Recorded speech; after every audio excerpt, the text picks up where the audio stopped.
네, 핫 이슈 핫 키워드 네. 100만 명의 취업 준비생들이 궁금해하고 있는 포털 검색어에 대해서 알아보고 검색어의 그 의미에 대해서 이야기 나눠보겠습니다. 네, 함께하실 두 분 바로 소개해드리겠습니다. 취업 준비생들의 성공 멘토, 성공전략연구소 이내화 대표님 함께합니다. 예, 어서 오세요. 안녕하세요. 전국에 계신 취준생 여러분, 사실 성공자는요 자기 탓을 하고 실패자는 남의 탓을 한다고 합니다. 사실 여러분들 현실이 좀 막막한데요. 제가 오늘은요 이 현실을 타파할 수 있는 방법 두 가지를 가져왔는데 두 가지 실이 좀 필요합니다. 첫 번째가 성실이고요. 두 번째가 진실입니다. 이번 주는 이 성실과 진실로 힘차게 한번 들이대 보시기 바랍니다. 예, 좋습니다. 성실과 진실. 자, 이어서 따뜻한 가슴을 지닌 저널리스트 북세미나닷컴의 이동우 대표님, 안녕하세요. 안녕하세요. 네, 안녕하세요. 자기 탓에 대해서 대표님께서 말씀해 주셨으니까 제가 연이어서 네. 말씀을 드리면 실수와 잘못된 결정은 다른 겁니다. 그렇죠? 사람들이 이걸 잘 예. 구분을 못하죠. 던졌을 때만 구분할 수 있습니다. 근데 실수는 내가 의도하지 않은 것에서 약간 어떤 환경적에서 이제 실수가 벌어지는 것이고 네. 잘못된 결정은 본인이 한 겁니다. 그렇죠, 결정을 한 거죠. 본인이시죠. 그렇죠? 예. 대부분은 본인이 결정을 그렇게 했음에도 불구하고 실수였다라고 얘기하는 경우가 많습니다. 피해가지 마시고요. 2015년에는 잘못된 결정을 내리셨다면 충분히 인정을 하고 자기 탓으로 돌린 뒤에 네. 새롭게 도전하시는 한 해가 되셨으면 좋겠습니다. 네, 네. 시작부터 아주 멋진 말들이 쏟아져 나오고 있습니다. 예. 자, 본격적으로 오늘의 주제 알아보겠습니다. 네, 자 오늘 핫 이슈 핫 키워드 주제입니다. 창조 경제에 부합하는 창조 인재, 그리고 부모가 원하는 자신의 직업 이렇게 두 가지가 선정이 돼 있네요. 네, 첫 번째 주제, 창조 경제에 부합하는 창조 인재. 자, 뭐 기업들이 새로운 인재를 찾기 위한 노력은 뭐 점점 더 커지고 있는데 네. 시장 선도형으로 기업들의 채용 방식이 전환되고 있다. 이게 어떤 이야기일까요? 사실은 이제 지난 시간으로 잠시 언급을 드렸는데요. 우리나라가 선진국이에요, 이제는. 그래서 옛날에는 이제 카피를 뜬다든가 특히 뭐 일본, 미국, 선진국을 따라갔으면 되는 거죠. 따라가면 편한 것이 그분이 길도 닦고 약간 피해서 가면 되는데 이제는 그렇게 돼서는 안 된다는 거죠. 그래서 우리나라가 어쩔 수 없이 이제 뭐 G20 안에 쓱 들어갔기 때문에 이제는 결국은 남이 하는 대로 해서는 안 된다는 거죠. 그렇다 보니까 우리나라 기업이나 국가가 가장 큰 고민이 그런 인재가 있느냐 없느냐. 그런데 약간은 문제가 있죠. 이 교육 시스템이 그렇게 돼 있기 때문에. 그래서 이런 얘기들이 많이 나오고 이 박근혜 정부가 창조 경제 하는데 그런 어떤 일맥상통한 얘기가 아닐까 합니다. 네, 이렇게 기업들의 인재 채용 방식이 달라지고 있다라고 말씀해 주셨는데 여기 대해서 어떻게 생각하세요? 이런 변화에 대해서? 제가 먼저 역으로 질문 드리겠습니다. 네. 이나 대표님, 기업들이 왜 창조 인재를 뽑으려고 할까요? 왜 뽑으려고 이런 엉뚱한 질문하면은 상당히 좀 당황하죠. 예. 사실은요, 창조 이런 말 했죠. 그 소식 지금 이씨 집안의 그 주인께서 이런 말 했죠. 예. 1만 명을 먹여 살려 있는 사람 하나가 낫다는 것이죠. 네. 바로 이제 그런 의미죠. 그래서 열심히 해서는 안 된다. 이제는 어떤 생산성이라든가 효과를 내야 되기 때문에 우리가 부지런히만 살아서는 안 된다는 측면에서 아마 그런 걸 아니겠느냐 생각해 봅니다. 맞아요. 예. 그 말씀해 주셨는데 거기 이제 대답을 살짝 이렇게 녹여 주셨어요. 보면 기업에 창조 인재가 없기 때문이죠. 없기 때문에. 예, 없기 때문에 새로운 피해를 수혈해야 되거든요. 네. 그러니까 사실은 기업들도 보면 창조나 혁신이나 이런 거에 대해서도 사실은 크게 답은 없습니다. 그러니까 왜냐하면 2005년 당시에 그 혁신이 가장 큰 주제였었거든요. 그러니까 2005년에 혹시 그 이나 대표님, 예. 제가 자꾸 질문 드려 죄송한데 괜찮습니다. 예. 그 파괴적 혁신이란 이론 들어보셨습니까? 그렇죠. 예. 예.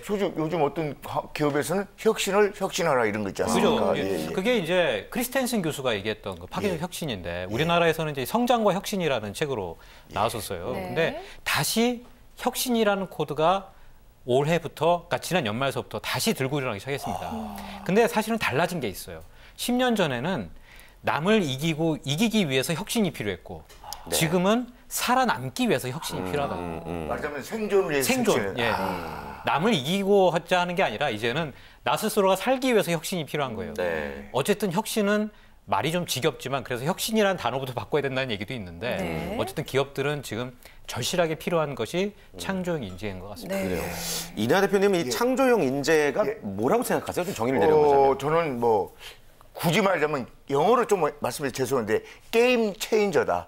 게임에 예, 확 바꾸는. 그러니까는 창조적 인재를 저는 그렇게 정의를 내리는데 한 개인이 어떤 시스템이라든가 플랫폼을 확 바꿔서 어떤 조직이라든가 사회를 완전히 이렇게 재편성하는 사람을 게임 체인저라고 하는데 저는 그런 분들을 창조적 인재라고 하는데 흔히 말해서 뭐 스티브 잡스라 이런 거는데 물론 뭐 꼭 그분들만 말하는 건 아니고요. 그래서 남이 절대 생각하지 못했던 거, 남이 뭐 해보지 않았던 것들을 이렇게 해보는 사람, 이것을 말하는 창조형 인재라고 봅니다. 네. 그래서 그 기업에서 뭐 다양한 직무가 있지만 특히나 기획, 마케팅, 홍보, 개발 분야에서는 창조 인재를 특히나 선호하고 있다라고 하더라고요. 그 그렇죠. 이유 좀 살펴볼까요? 사실 우리가 예전에 예. 방송을 할 때 뭐 IT 쪽 인재가 취업이 잘 된다 해서 인문학은 별로 취업이 안 된다 이런 얘기도 좀 다루지 않았었나요? 많이 다뤘었죠. 예. 그런데 보면 한번 보세요. 지금은 전 세계적으로 기술 개발에 있어서는 평준화되어 있습니다. 어느 기업도 대충 뭔가를 다 만들어낼 수 있습니다. 예컨대 유튜브가 지금 전 세계의 어떤 그런 소셜 미디어에 아주 큰 포지션을 차지하고 있지만 네. 유튜브라고 하는 사이트의 기술적인 것을 담당하는 것은 그렇게 어려운 일은 아닙니다. 이미 많이 평준화돼 있거든요. 네. 또 유구수한 인력을 뽑으면 되니까. 근데 문제는 뭐냐면 여기에 아이디어가 부합이 돼야 된다는 거죠. 아이디어가 투여가 돼서 개발자들이 새로운 거를 만들어낼 수 있는 그런 아이디어가 필요한데 그게 바로 기획, 마케팅, 홍보, 개발 등에서 이제 창조 인재가 필요하다. 네. 얘기가 그렇게 귀결되는 것 같습니다. 네. 창조용 인재 얘기할 때 또 빼놓을 수 없는 사람이 이제 스티브 잡스가 맞아요. 아닐까 생각이 예. 드는데 좀 스티브 잡스 같은 인재가 되기 위해서 우리에게 어떤 자질이 필요할지 우리 취업 준비생들에게 좀 한 말씀 전해 이거 주실까요? 너무 쉬워요. 네. 알려드릴까요? 네네네. 스티브 잡스, 이 스티브를 영어 스토리로 바꾸면 됩니다. 스토리 잡스. 스토리 잡스니까 네가 하는 그 직업을 가지고 한 30년 정도 한번 들이대면 그런 인재가 됩니다. 물론 당연히 스티브 잡스가 한 말이 있습니다. 우주에 충격을 가할 만한 그런 어떤 물건 한번 만들어보자. 근데 스티브 잡스를 가만히 보면은요, 사실은 꼭 그런 건 아니에요. 남의 거 갖다가 확대 재생산하는 것이 많이 있습니다. 그러니까 제가 아까 스토리 잡스라고 말한 것은 가능성이 있다는 건데요. 약간 한국의 스티브 잡스 스타일이거든요. 왜냐면 비슷하세요. 네, 왜냐면 저 친구가 예. 죄송해요, 저 친구라니 참. 우리 이동우 대표님이 사실은 32살에 저한테 와가지고 대화를 해서 한 10년 지기가 됐는데요. 저분은 책이 그 당시 독서 관련된 이런 전문가가 있는데요. 저분은 그것을 북 리뷰 책을 한번 읽어준다 그러면 되돌아본다 해서 북 리뷰 리스트가 돼 있거든요. 그래서 저런 것도 바로 스티브 잡스처럼 그런 인재가 될 수 있다. 네. 물론 하나 조건이 있다면 도전 정신은 꼭 있어야 된다. 그래요. 예. 우리가 그렇죠, 근데- 생각하는 것만큼 어렵진 않네요. 창조적 인재. 예. 근데 스티브 잡스에 대해서는 우리가 좀 더 알아야 될 게 있어요. 사실은 뭐냐면 이 아저씨가 굉장히 까칠한 아저씨였었어요. 네. 지금은 이제 타계했기 때문에 전설로 남아 있지만 이 사람은 사실은 이나 대표님 이 사람 디자이너 아니잖아요. 그렇죠. 그렇죠. 엔지니어 아니잖아요. 예. 그렇다고 뭐 기획자도 아니고. 그런데 사실은 본질적으로 보면 개발자이긴 했었어요. 근데 워지니악이 워낙 개발을 잘하니까 스티브 워지니악한테 개발을 넘기고 자기는 거기에서 하지 않은 거죠. 그러니까 이 사람의 개념은 경쟁을 굉장히 싫어합니다. 그래서 아이폰이나 그 애플 노트북이나 다 보면 이 기기들을 가전제품처럼 생각을 해요. 뜯도록 해놓지를 않았어요. 경쟁을 싫어하기 때문에 그렇습니다. 네. 그래서 예를 들면 우리 냉장고 고장 나면 냉장고 안 뜯어 고치잖아요, 우리가. 그렇죠. 그렇죠? 그러니까 스마트폰도 이 사람은 그렇게 해서 볼트도 풀기 굉장히 힘들게 해놓은 거예요, 사실은. 가전제품이니까 건들지 말아라는 거죠, 사실은. 그게 이유가 경쟁을 싫어했다는 것이고 그다음에 성격이 굉장히 나빠서 사람들하고 같이 어울리기도 싫어했습니다. 근데 또 하나 중요한 것은 이 사람이 관심을 가졌던 그 뭐죠, 이제 아이템들 얘네들은 다 실패를 했었어요. 그래서 이렇게 보면 관심을 갖지 않고 그냥 놔둔 것만 사실은 성공을 했습니다. 그래서 스티브 잡스에 대해서는 우리가 우리나라에서 스티브 잡스 인재형 만들기를 했었지만 좀 더 제대로 알아보고 네. 스티브 잡스 고아원에서 자랐잖아요. 그러니까 만들기 굉장히 힘든 인재라고 저는 생각합니다. 사실. 네, 네, 네. 그렇습니다. 창조 경제에 부합하는 창조적 인재에 대해서 이야기 나눠보고 네. 있고요. 끝으로 우리 취업 준비생들이 어떤 준비들을 조금 더 하면 좋을까요? 사실은 그 거창에 거창고등학교라고 있습니다. 네. 거창? 예, 거창고등학교. 거기 특목고인 거로 제가 알고 있는데 그 강당 앞에 그 학교의 교장 선생님 하셨던 분이 직업 10계명이라는 걸 붙여놨어요. 네. 그중에 가장 재밌는 것이 뭐냐면은 월급 적은 일을 택하라. 그러면 승진 기회가 거의 없는 것을 택해라. 그러니까 예. 이게 좀 이 세상과 좀 맞아떨어지지 않지 않습니까? 그러게요. 흔히들 뭐 의사가 되라, 판사가 되라. 네. 근데 이게 맞는 말이라는 거죠. 그래서 창조형 인재가 되시려면 사실은 남이 가지 않은 길을 가시면은 길이 쫙 열려 있다는 거죠. 열려 있다. 이걸 좀 아무리 강조해드리고 싶어도 믿지는 않는다는 거예요. 왜? 네. 그 가치관이 좀 다르기 때문에. 그래서 남이 가지 않은 길, 바로 그것이 only one 길이다. 이 얘기를 좀 드리고 싶습니다. 네. 네, 좋습니다. 자, 첫 번째 주제에 대해서 이야기 나눠봤고요. 두 예. 번째 주제로 바로 또 넘어가 볼까요? 네, 두 번째 키워드는 부모가 원하는 자식의 직업입니다. 네. 재밌겠습니다. 뭐 바로 질문 드려보죠. 어떤 직업을 따님이 어떤 직업을 갖기 원하십니까? 땡땡 짱납니다. 사실인데요. 굳이 말씀드리자면은 저는 원래 예. 이제 교사랑 교수 같은 거 아주 안정적으로. 예, 그렇죠. 이런 생각을 했었어요. 근데 전혀 완전 이제 개기는 스타일이 돼버리죠. 그래서 왜 그러냐면 자질도 좋고 그러는데 아마 DNA가 좀 있는 것 같아요. 이 부전 뭐 여전 이렇게. 있겠죠. 그래서 예. 사실은 저는 이제 안정적인 직업으로 교사를 좀 원했습니다. 근데 전혀 뭐 교사 자격증이 없으니까 예. 좀 어렵습니다. 그래요. 원했던 거는 예. 그런 직업이시고. 이 한국과 미국, 핀란드, 이스라엘 학부모에게 아이가 커서 가졌으면 하는 직업에 대해서 설문조사를 실시했다고 네. 하는데요. 우리나라는 1위가 전문직으로 나왔다고 하네요. 사자. 예. 혹시 이동호 대표님도 나중에 자녀가 생기면 이런 생각 하실까요? 아니 뭐 아직 결혼도 못했는데 뭐 자녀.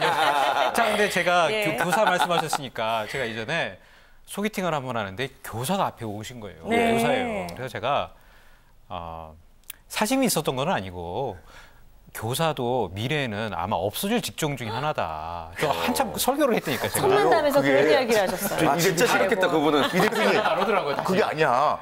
지금 50년 연속 여자 직업으로서는 1등이에요. 현재. 한 번도 대한 적 없어요. 그렇긴 한데 네. 사실은 보면 이제는 저출산 시대잖아요. 그렇죠. 그러니까 작년에 태어난 인구를 보면 한 30년 전에 비해서 네. 2분의 1도 안 되는 것 같아요.